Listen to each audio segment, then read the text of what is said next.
नमस्कार। SPT news में आपका स्वागत है। पेश है 24 सितंबर बुधवार शाम 7:15 बजे राजस्थान की बड़ी खबरें। ऐसे भर्ती 2021 मामले में सुप्रीम कोर्ट ने हाई कोर्ट की डिवीजन बेंच के 8 सितंबर के आदेश पर रोक लगा दी है। हाई कोर्ट ने अपने आदेश में चयनित एसआई को ट्रेनिंग में शामिल होने की अनुमति दी थी, लेकिन फील्ड पोस्टिंग पर रोक लगाई थी। इस आदेश से फिलहाल एसआई भर्ती परीक्षा रद्द रहेगी।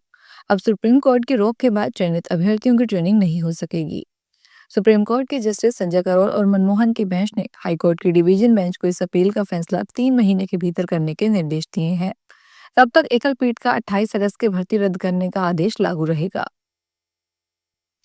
भीलवाड़ा में एसीबी की टीम ने एक बड़ी कार्रवाई को अंजाम देकर एएन और जेएन को 50,000 की रिश्वत लेते रंगे हाथों गिरफ्तार किया है। एसीबी की टीम ने सर्व शिक्षा अभियान में इस कार्रवाई को अंजाम देकर यहाँ कार्यरत एक एएन और एक जेएन को 50,000 की रिश्वत लेते रंगे हाथों गिरफ्तार किया। बताया जा रहा है कि एक बिल पास करने की एवज में ये रिश्वत मांगी गई थी। फिलहाल टीम द्वारा कार्रवाई को अंजाम दिया जा रहा है।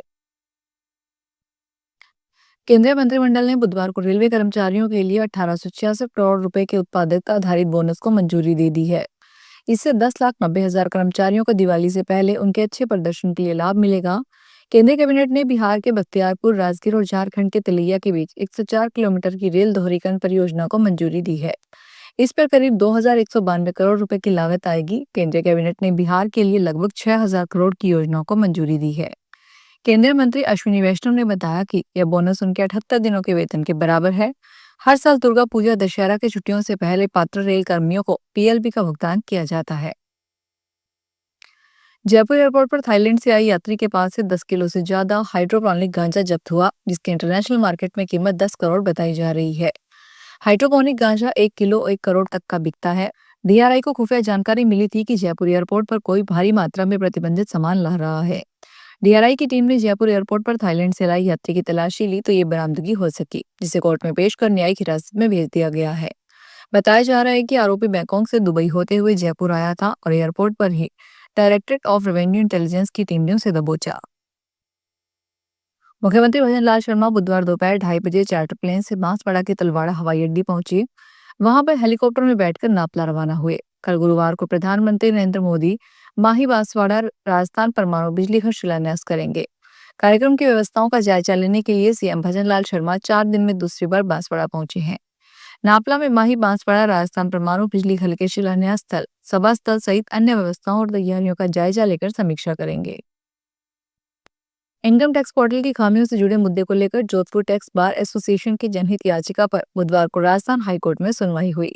इसे जस्टिस डॉक्टर पुष्पेंद्र सिंह भाटी और जस्टिस विपिन गुप्ता की खंडपीठ ने टैक्स ऑडिट की अंतिम तिथि बढ़ाने के मामले में अंतरिम आदेश जारी किया है।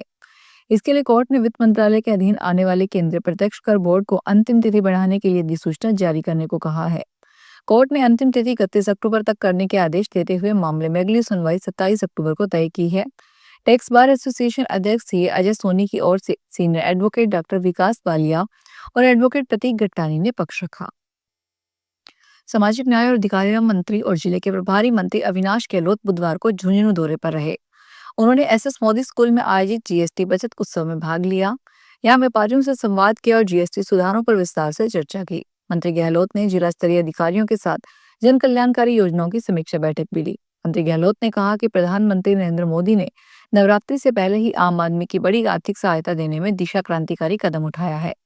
2017 में जब देश में जीएसटी लागू हुआ था, तब टैक्स की दरें 4 स्तरों 5, 12, 18 और 28% पर आधारित थी। अब इसमें बड़े बदलाव करते हुए सिर्फ 2 दरें 5 और 18% रखी गई है। केंद्रीय रेल मंत्री अश्विनी वैष्णव कल गुरुवार को पाली रेलवे स्टेशन आएंगे। उनकी आवभगत के लिए स्टेशन की मरम्मत की जा रही है। इसी कड़ी में बुधवार स्टेशन पर तैयारियों का जायजा लेने जोधपुर रेलवे मंडल के डीआरएम अनुराग त्रिपाठी पहुंचे, लेकिन अफसरों के कामकाज को देखकर कड़ी नाराजगी जताई। उन्होंने स्टेशन परिसर में बने रेस्टोरेंट की खिड़की पर लगे लकड़ी के गत्ते को देखकर अधिकारियों को फटकार लगाई। कहा, यह देखो कितना गंदा लग रहा है। क्या आप अपने घर पर भी काम करवाते हो तो ऐसा ही काम करवाना पसंद करते हो? इसके बाद लकड़ी की पिलाई और यह गत्ते को हटाकर मरम्मत शुरू की गई। राजस्थान में नगरपालिका चुनाव को लेकर नया विवाद सामने आया है। सिरोही के पूर्व विधायक संयम लोढ़ा ने निर्वाचन आयोग द्वारा निर्वाचक नामावली पुनरीक्षण कार्यक्रम स्थगित करने के निर्णय का विरोध किया है।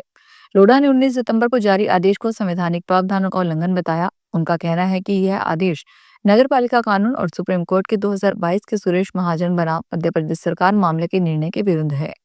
उन्होंने स्पष्ट किया कि आयोग जिस एकलपीठ और खंडपीठ के फैसले का हवाला दे रहा है वह एक अलग मामले से संबंधित है। पूर्व विधायक ने राज्य निर्वाचन आयोग की सचिव नलिनी कटोतिया से फोन पर बात की। उन्होंने आयोग से जल्द ही संविधान और सर्वोच्च न्यायालय के आदेशों के अनुरूप चुनाव करवाने की मांग की है। राजस्थान के सबसे बड़े और प्रसिद्ध रणथंभौर टाइगर रिजर्व में बाघों की सुरक्षा पर बड़ा संकट मंडरा रहा है। यहाँ करीब 65 करोड़ की लागत से लगाया गया हाईटेक सर्विलांस सिस्टम पिछले कई महीनों से ठप पड़ा है। इस लापरवाही के कारण न सिर्फ बाघों की निगरानी और ट्रैकिंग में भारी मुश्किलें आ रही है, बल्कि रिजर्व में होने वाले अवैध गतिविधियों पर भी लगाम नहीं लगा पा रही। इस सिस्टम में लगे कुल 12 थर्मल कैमरों में से 11 पूरी तरह खराब हो चुके हैं और केवल एक ही काम कर रहे हैं। ऐसे में करोड़ों रुपए खर्च करने के बावजूद रणथंभौर की सुरक्षा भगवान भरोसे चल रही है। जयपुर में एसीबी ने बड़ी कार्रवाई की है। कानोता थाने का एएसआई को ट्रैप किया गया है। एसीबी ने बने सिंह को 30,000 की रिश्वत लेते दबोचा। मुकदमे में मदद करने की एवज में घूस मांगी गई थी। एएसपी भूपेंद्र चौधरी ने कार्रवाई को अंजाम दिया है। कार्यवाहक डीजी स्मिता श्रीवास्तव और डीआईजी आनंद शर्मा के निर्देशन में कार्रवाई की गई है। झालावाड़ के कोलाना एयरपोर्ट पर फ्लाइंग एकेडमी की स्थापना की प्रक्रिया तेज हो गई है। मध्य प्रदेश के नीमच की टाइम्स एकेडमी के 8 विमान आज एयरपोर्ट पर उतरे। मुंबई की मेल स्टार कंपनी के साथ अकेडमी संचालन का करार हो चुका है।